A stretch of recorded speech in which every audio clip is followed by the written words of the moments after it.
Pero de cuál tiempo.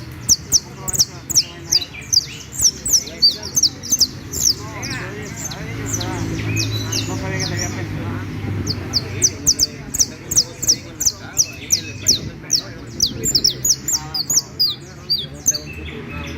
Acá en la 22, esa la tiene mi hermano. Ah, pero no, también se aburrió. Ese ya cuando me vio que yo me estaba haciendo también.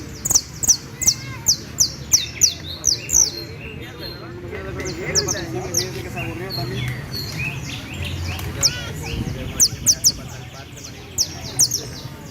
Estaba aquí,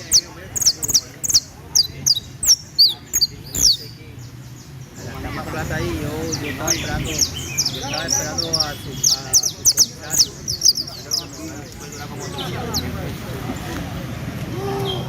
Entonces yo dije, mira,